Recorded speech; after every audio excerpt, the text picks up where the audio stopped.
Rêvons un peu. Rêvons maintenant. Et je ne sais pas si vous vous souvenez, mais Jean-Pierre nous posait la question très directement la semaine dernière. Est-ce que vous avez des rêves plein la tête? Vous pouvez les envoyer, là aussi. Et toi, quel est ton rêve? Sur le site, il y a un petit lien pour formuler vos envies. Cette semaine, vous pourrez le faire pour la jeunesse, pour la famille, pour tout ce pôle de notre Église. Mais Jean-Pierre, j'ai envie de te répondre ce matin.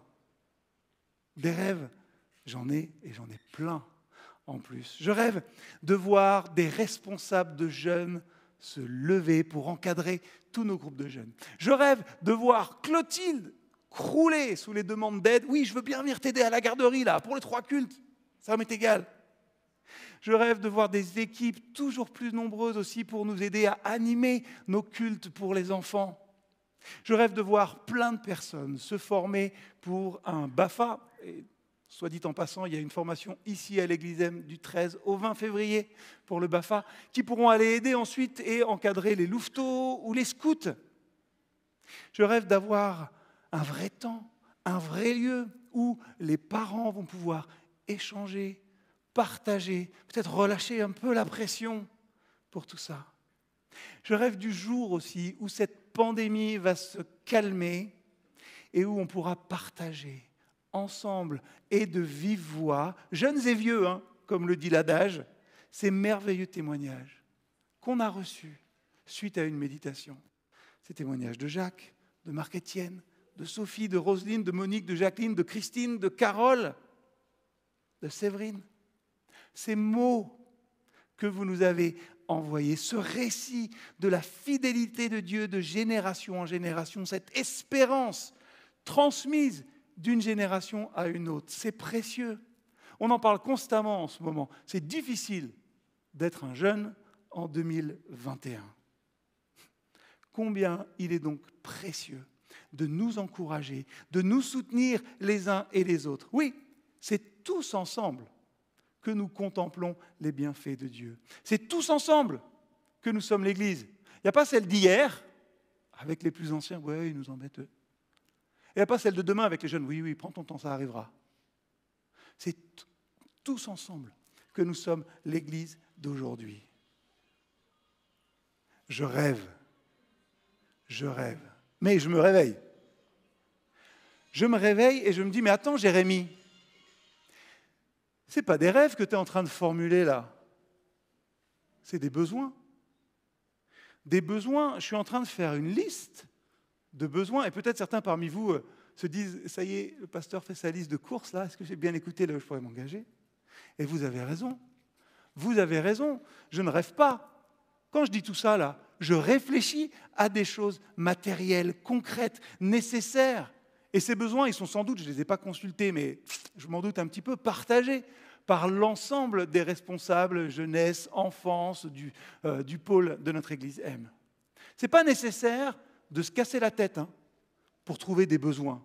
Dans une église, il n'y a qu'à se baisser. Il y en a plein. Mais vous savez quoi? Je n'ai pas eu non plus à me creuser trop la tête pour trouver le rêve que je voulais partager avec chacun et chacune d'entre vous ce matin. Dès qu'on a émis l'idée en équipe pastorale que, si chaque pasteur prononçait un rêve pour son pôle de responsabilité particulière, alors j'ai été conduit vers ce texte de la première lettre de Paul à Timothée, chapitre 4, versets 12 à 16. Que personne ne te méprise parce que tu es jeune, mais sois un modèle pour les croyants dans tes paroles, ta conduite, ton amour, ta foi et ta pureté. En attendant que je vienne, applique-toi à lire publiquement l'Écriture, à encourager et à enseigner. Ne néglige pas le don spirituel que tu as. Celui qui t'a été accordé lorsque les prophètes ont parlé et que les anciens ont posé les mains sur toi. Applique-toi à tout cela. Donne-toi entièrement à ta tâche. Alors tous verront tes progrès. Prends garde à toi-même, à ton enseignement. Persévère dans cette voie. En effet, si tu agis ainsi, tu te sauveras toi-même, ainsi que les personnes qui t'écoutent. Un de mes collègues pasteurs, que dis-je, un collègue, un ami, un frère, Thomas Conning, m'a apporté un jour une expérience, une parole qu'il a reçue quand il était responsable de jeunes et qu'il y avait une réunion pour gérer un peu cette question-là dans leur église. Vous savez ce qu'on lui a dit? La jeunesse est une maladie qui passe. Boum! Thug life, comme on dit. Hein. On entendait presque la musique. Il n'y a que moi, je crois. Bon, c'est pas grave. C'est sévère. Vous vous rendez compte? La jeunesse est une maladie qui passe. Ouch! Mais c'est dans ces moments-là qu'on est content d'avoir des paroles comme celles de l'apôtre Paul qui s'adresse à Timothée, et c'est là qu'on est content d'avoir cette punchline que personne ne te méprise parce que tu es jeune. C'est ce que j'aurais répondu, moi en tout cas. Et j'imagine que Timothée, le fils spirituel de Paul, responsable d'une église naissante à Éphèse, a dû trouver un vrai réconfort, un vrai encouragement dans cette parole pour son ministère débutant. Et qui dit ministère débutant dit forcément qu'il est un peu attendu au tournant. Ça vaut pour le ministère comme pour tout boulot. Quand vous arrivez la première fois, on vous attend un peu au tournant. Paul savait en plus que dans la culture de l'époque, il fallait avoir plus de 30 ans pour être un responsable respecté. J'écrivais ces mots et je me suis dit, est-ce que ça a vraiment changé? Bon, les sourires me font dire que peut-être pas, tant que ça. Je l'aime ce verset, moi, que personne ne méprise ta jeunesse, que personne ne te méprise parce que tu es jeune. Le seul souci que j'ai, c'est que souvent on s'arrête à ça. On oublie toute la suite, tout ce que Paul dit à Timothée, tout ce qu'il lui rappelle. Tu peux gagner l'estime, le respect des autres par ta conduite et l'exemple que tu donnes, et ce, peu importe son âge. Sois un modèle pour les croyants. Pas marqué, sois un modèle pour les jeunes. Sois un modèle pour les croyants dans tes paroles, ta conduite, ta amour, ta foi et ta pureté. Si Timothée se conduit comme ça, s'il suit ces directives, alors il sera capable, il pourra assurer les 3 composantes principales de son ministère, à savoir la lecture publique de la parole de Dieu, l'exhortation et l'enseignement. C'est une mine ce verset. Pour tous les âges, tous ceux qui sont ce matin, tous ceux qui l'entendent. Et vous savez ce qui me frappe ici? C'est l'honnêteté de Paul. Paul, il ne se fait pas d'illusions. Il sait tout à fait que les jeunes peuvent être, regardés de haut. Vous voyez, comme ça, à cause de quoi? À cause d'attitude, de comportement, de look, peut-être, de raisonnement, qui peuvent apparaître comme un peu immatures. Des fois on l'est, mais des fois on dit des choses intéressantes.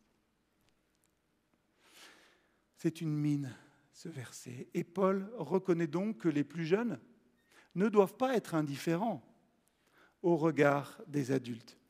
En gros, il dit, vas-y Timothée, fais attention à ce que tu renvoies, travaille à remporter leur approbation, leur respect, sois un modèle pour les croyants dans tes paroles, ta conduite, ton amour, ta foi et ta pureté. Et là, je vous vois, les plus jeunes, vous vous enfoncez dans votre siège et vous dites « Jérémie, arrête-toi là !» Les adultes, ils se disent peut-être « Finalement, il est pas mal ce pasteur !» Notez la manière dont Paul prononce ses paroles. Il ne dit pas à Timothée « Observe, tu viens, tu regardes. Regarde ce qui plaît aux gens autour de toi et adapte-toi. Fais leur plaisir. » Non. Parce qu'il ne s'agit pas de plaire aux hommes. Paul n'absolutise pas les attentes des adultes. Il fait quelque chose de bien différent. Que fait Paul? Il élève le niveau. C'est la deuxième chose qui me frappe. C'est l'ambition de Paul pour Timothée. Paul dit à Timothée, mais si tu ne veux pas être méprisé, élève le niveau. Regarde à Dieu.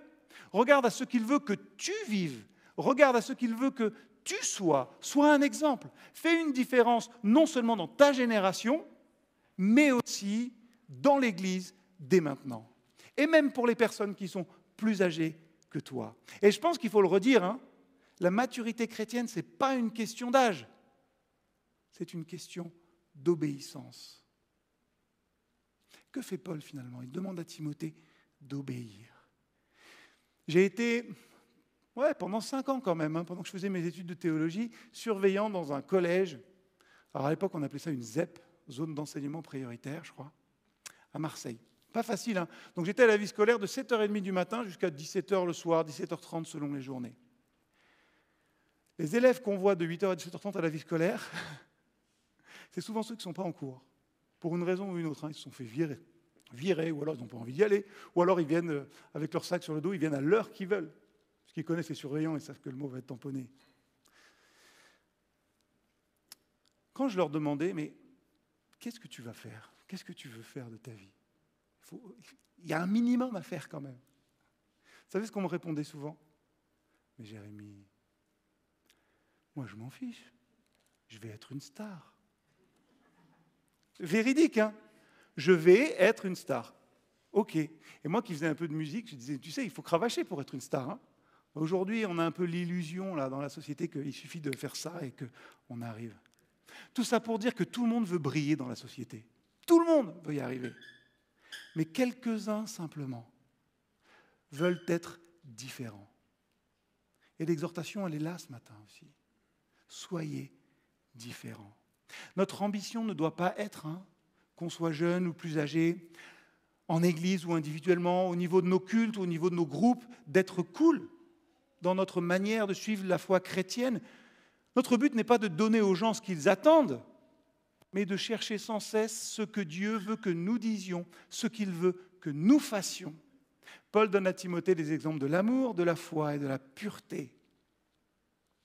C'est sans doute pas un hasard, mais je vous laisse réfléchir là-dessus. Nous avons une responsabilité en tant que chrétiens, jeunes ou moins jeunes, celle de ne pas simplement entendre la parole de Dieu, mais de la connaître pour pouvoir la mettre en pratique. C'est l'apôtre Jacques qui dit « Mettez la parole en pratique, ne vous contentez pas de l'écouter en vous faisant des illusions sur vous-même. » Tout le monde veut briller dans le monde. Seuls quelques-uns vont courir le risque d'être authentiques. Et c'est mon souhait, c'est mon rêve, ici pour l'Église M, que nous soyons tous et toutes authentiques. Que chacun sache alors, parce qu'il va regarder à Dieu, qu'il a été créé pour le connaître, pour l'aimer et être en communion avec lui. Que chacun comprenne qu'il est appelé à lui obéir par amour pour Dieu et pas parce que c'est ce qu'il faudrait faire. On rêve, hein, depuis des semaines, mais notre défi ce matin est le suivant, découvrir et faire découvrir qui est Dieu, en le cherchant dans sa parole, en priant, ce qu'on essaye de faire, et en étant entouré d'une communauté de croyants qui ne jugent pas, qui accueillent, qui acceptent, qui encouragent, qui ne me regardent pas de haut, hein, mais qui me tirent vers le haut. Je rêve vraiment que nous puissions nous réjouir, tous et toutes, avoir la même joie, parce que nous avons la conscience d'avoir pris part à la formation et à la consécration des plus jeunes. Je suis encore, pas sous le choc, hein, mais je suis encore admiratif. Hein. L'autre jour, on avait une réunion de prière avec les monitrices des pitchouns. Vous savez ce qui était très fort? C'est qu'elles témoignaient toutes, sans exception, avec émotion, de voir des enfants qu'elles ont enseignés depuis qu'ils sont tout petits, ils sont là depuis longtemps, grandir dans l'Église, se faire baptiser, se marier aussi, avoir des enfants. Vous dites normal, mais la vraie émotion, elle était quand elle dit « et quand ils reviennent », quand ils traversent le bout de cour pour venir avec leur petit enfant. Je vais enseigner le papa ou la maman, et maintenant je vais voir le petit. Ce n'est pas quelque chose qu'il faut prendre pour acquis, tout ça. Hein. C'est une vraie bénédiction. C'est une vraie bénédiction, et il faut le voir comme cela et travailler. C'est aussi un vrai défi que cette intergénérationnalité. Faites qu'il n'y ait pas qu'une église de jeunes avec les plus anciens, et voilà, mais qu'on soit tous réunis. Je le répète, c'est tous ensemble que nous sommes l'Église d'aujourd'hui. Alors oui, je rêve de nous voir tous et toutes progresser et devenir des chrétiens rayonnants. Comment on peut être un chrétien rayonnant? Il n'y a pas 36 solutions. Il s'agit d'être affermi dans la parole, en Christ, et conséquent. Quand on vit dans la transparence de ce que l'on est vraiment, on est tranquille. Personne ne nous prend en défaut. Et c'est ce que Paul fait remarquer à Timothée. Il a une ambition pour ce jeune homme, sur l'impact que peut avoir sa vie, sur ceux qui l'entourent, mais plus encore, sur lui-même. Ainsi, tu vas faire des progrès. L'impact que peut avoir Timothée sur lui, même sur les anciens, bref, il élève le niveau. Et je crois qu'on devrait avoir aussi cette ambition pour nos jeunes générations, ici, mais partout ailleurs. Regardez à Dieu, ayez confiance, croyez ce message de l'Évangile, faites ce que Dieu attend de vous, et ainsi, devenez un exemple pour nous tous et nous toutes. Vous qui êtes jeunes parmi nous, sachez que vous êtes appelés à être des exemples pour chacun et chacune. Ça veut dire pour moi aussi. Ben ouais. Et je le dis souvent et je le redis, je suis toujours épaté quand je viens pour les 3 cultes. Vous savez, le dimanche matin, 3 cultes, c'est une journée, quoi, à l'église M presque. J'arrive pas trop tard, j'arrive à 8h. Les bons matins, j'arrive à 8h moins 5, et les matins un peu plus tard, j'arrive à 8h15. Ça va. Je suis édifié parce que qu'est-ce que je vois là?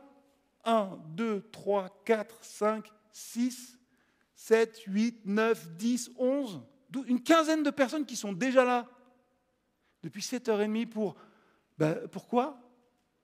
Pour que j'ai un vrai confort à annoncer cette parole de Dieu, pour que vous ayez un vrai confort pour la recevoir et pouvoir la recevoir en pleines conditions. Incroyable. On fait une différence. Et ces gens-là, mais vous tous aussi, mais je cite cet exemple-là, m'édifient dans ma foi, dans ma pratique, et me motivent à aller vers plus haut, à vouloir plus. Dieu a des ambitions et des projets pour votre vie qui ne sont pas simplement de la vivre comme tout le monde. Alors, ayez pour votre vie aussi de l'ambition.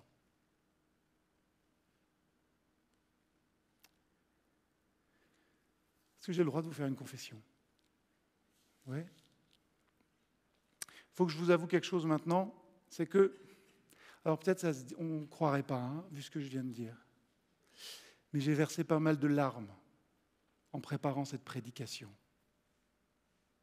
Pourquoi? Parce que c'est tellement facile de projeter nos rêves, de projeter nos envies pour les plus jeunes, en oubliant combien l'adolescence, la vie de jeune adulte, est une période compliquée. Certains pourraient nous dire ce matin, vous rêvez pour moi, mais moi, je vis un cauchemar et j'en vois pas le bout. Je me suis souvenu d'une chanson qui sortait de la chambre de ma sœur quand j'étais ado. Pourquoi? Je ne sais pas trop, vous savez, mais il y a des choses qui reviennent quand vous focalisez un peu sur la jeunesse, vous repensez à ce que vous avez vécu. Et je me suis souvenu de cette chanson de Damien XVI, je suis sûr que certains les connaissent, les plus anciens parmi nous, qui dit « Encore une soirée où la jeunesse de France, encore elle va bien s'amuser, puisque ici, rien n'a de sens. On va danser, faire semblant d'être heureux pour aller gentiment se coucher, mais demain, rien n'ira mieux. Encore un jour se lève sur la planète France. Oui, mais j'ai depuis longtemps perdu mes rêves, je connais trop la danse. Comme toujours, il est 8h du soir, j'ai dormi tout le jour. Je sais qu'on est quelques milliards à chercher l'amour. » J'ai écouté ça sur mon bureau lundi matin dernier, je m'en souviens très bien. Et j'ai pensé à vous, les plus jeunes, j'ai pensé à vos questions, à vos combats, à vos souffrances, à vos blessures. J'ai pensé à cette chanson et puis je suis allé sur YouTube et j'ai lancé la chanson, je l'ai réécoutée et j'ai regardé ce qu'il ne faut jamais faire, j'ai regardé les commentaires et vous savez, les commentaires, ils sont terribles. Chanson intemporelle, elle pourrait être sortie hier tellement c'est d'actualité. Toujours terriblement vrai cette chanson en 2020. Ça m'a fait mal. J'avais la rage, j'ai crié, j'ai pleuré, vraiment. Et je me suis dit, Seigneur, je ne peux pas dire ça dans une prédication. En plus, je viens d'arriver, ça fait quoi, 4 mois et demi? On se connaît à peine. Je ne peux pas dire ça. Tous ceux et celles qui ont préparé ce culte avec moi savent que j'ai mis un peu de temps à rendre ma copie. Et je m'en excuse. J'ai mis du temps parce que je ne trouvais pas les mots, tout simplement. Parce que j'ai pensé à toi, peut-être. Et je me suis dit, comment vous dire? Comment vous dire pardon? Comment vous dire pardon si vous avez été jugé? Si vous vous êtes senti accessoire dans l'église, bon, moi de toute façon, si je ne viens pas, personne ne le remarque. Si on vous a regardé de haut, si on vous a gentiment renvoyé en disant « Oui, t'inquiète pas, je vais prier pour toi ». Comment dire pardon pour tout le mal aussi qu'on inflige à nos jeunes par nos incohérences d'adultes? Comment on dit pardon pour les vies abîmées parce qu'on n'a pas pris le temps d'aimer?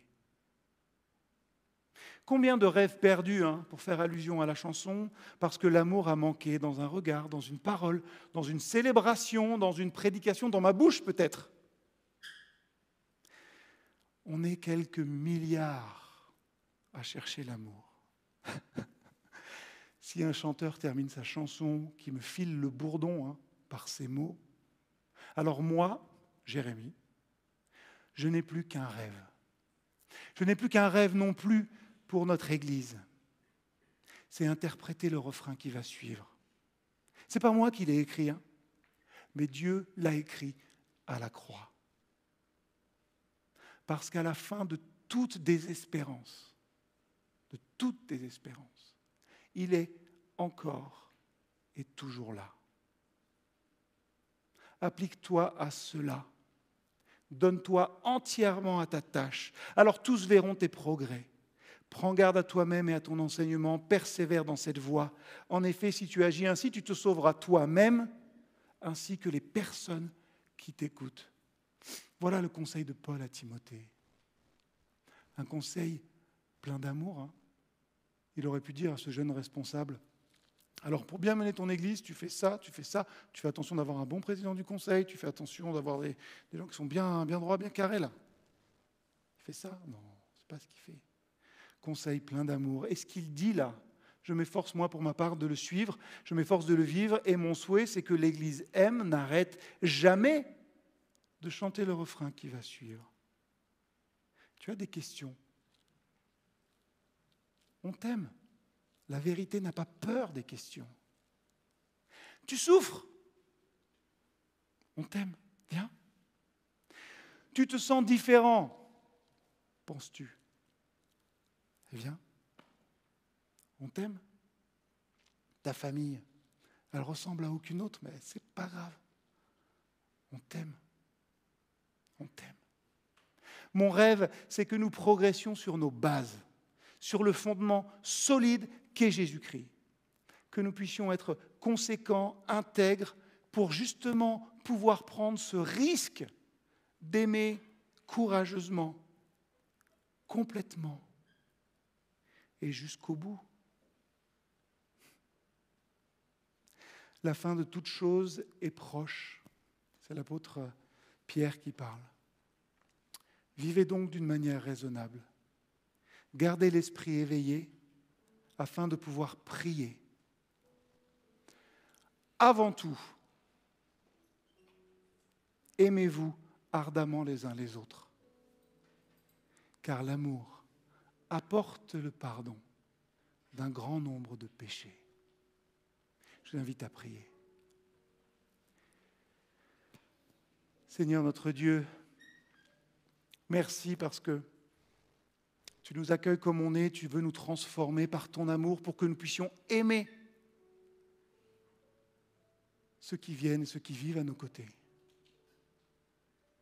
Seigneur, aide-nous à tenir ferme, à vouloir toujours plus te connaître, te rencontrer dans ta parole, à être des chrétiens affermis qui n'ont pas peur de sortir, pas peur d'aller vers l'autre. Pour faire quoi? pour aimer tout simplement. Seigneur, merci parce que ta parole ne me dit pas toujours ce que j'ai envie d'entendre. Mais c'est ça aussi aimer. C'est parfois dire des choses qu'on n'a pas envie d'entendre. Seigneur, merci parce que au-delà de toute désespérance, tu es là. Tu nous aimes, tu nous accueilles et tu n'as pas peur des questions, tu n'as pas peur des souffrances, tu n'as peur de rien. Seigneur, merci pour ton amour. Que chacun puisse quitter ce lieu ce matin, quitter son écran avec cette certitude. Je suis là, tu es là et tu m'aimes.